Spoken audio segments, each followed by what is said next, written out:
buwan ng Oktubre or month of October po.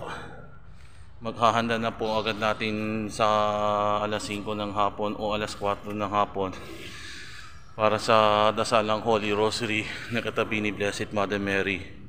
Sa kaliwa kasama ng poon at sa kanan, yun ang ihulog sa sobre ng mga kaluluwa sa kahon ng Our Souls before Undas 2023. Nandito po sa viral ito at ng pagbalay na gabay ng Diyos.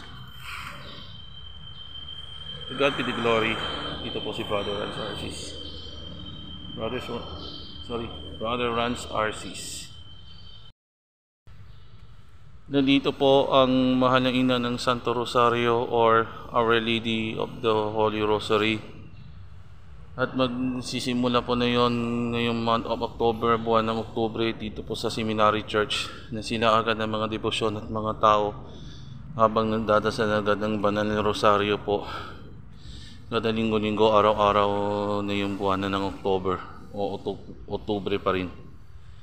Kasunod yata agad ng Undas 2023 next month.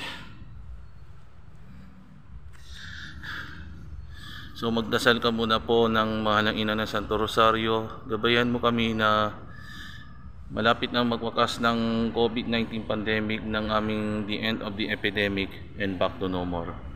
At pagpalain nawa ng Diyos sa lahat para sa iyo.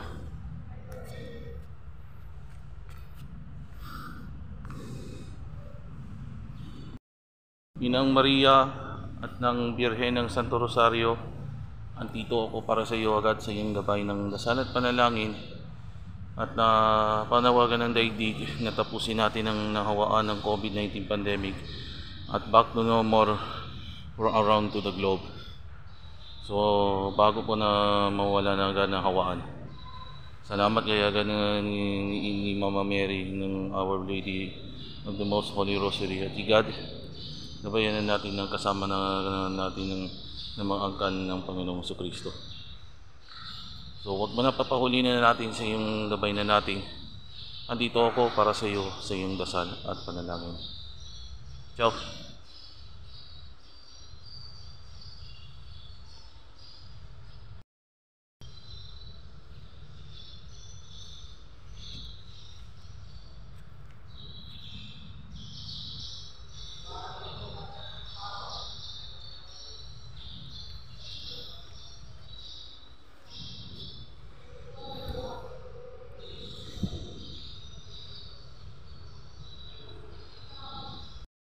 Susunod po agad yung kahon ng kaluluwa para agad ng isusulat po ng mga yumamahal sa buhay para sa sobre ng kaluluwa.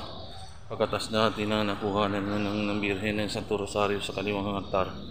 Sa kanan, nandito kami.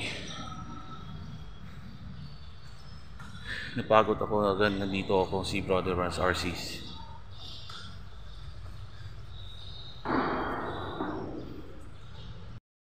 Maghahanda na po dito ng yung kahon para sa mga kaluluwa bago po ang All Saints Day at All Souls Day sa Undas ngayong taon ng 2023 o 2023. Sana po ay maghahanda ng naihulog po sa sobre para sa kahon ng kaluluwa at nang isulat na natin ng mga yumao na sila ng mga alaala sa buhay. Yung mga ulila ng mga alaala sa buhay na isusulat na rin nilagay sa sobre. Yung sa papel at nilagay sa sobre agad para sa kaluluwa.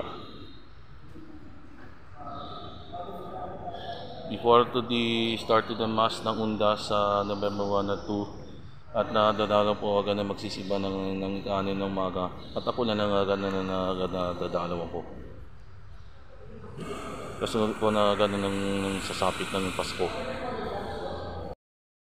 Ito na po ang kahon para sa mga kaluluwa at nang isusulat po na agad dito sa papel na nilagyan sa sobre para sa mga yumaong ulila at ng mga alaala ng mga kaanak at mga kapamilya ng mga yumaong mahal sa buhay.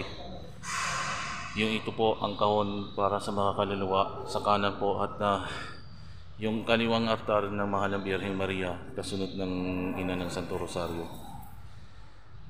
So simulan po na natin po until Undas 2023 next month sa Nobyembre. at kasunod po agad ng Hollow Mass o Happy Halloween at ang All Saints Day at All Souls Day. Simula po agad next month po bago po napapalapit ng Pasko.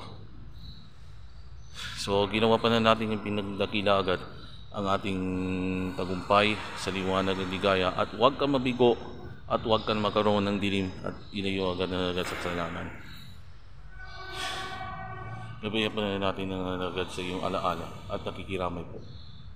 Sila po na yan. Pagpalain naman ng Diyos.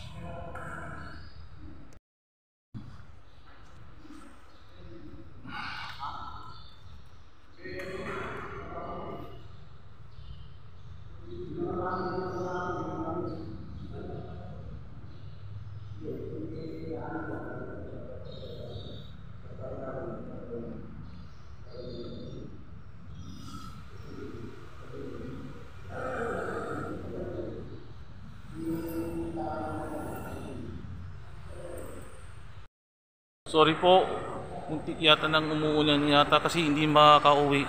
Muntik na makakasakit at mababasa ako. Hanggang plano agad naman natitili po sa simbahan na agad maghintay muna agad na mawala agad na ng ulan. Dahil na agad sa bagyo ni Jenny. Tropical Storm Jenny. Habang pumapasok niya dito agad dito sa Pilipinas, nabiyo sa balita. Pero habagat na naman ang lalakas ng ulan to. Sorry po agad yan, magdasal ka na ng mabuti at nang wag mo na agad na ituloy ang ulan. Gabay po na ng Diyos. Ito po na namin si Brother Rance Arcis. To God loves us. To God loves me.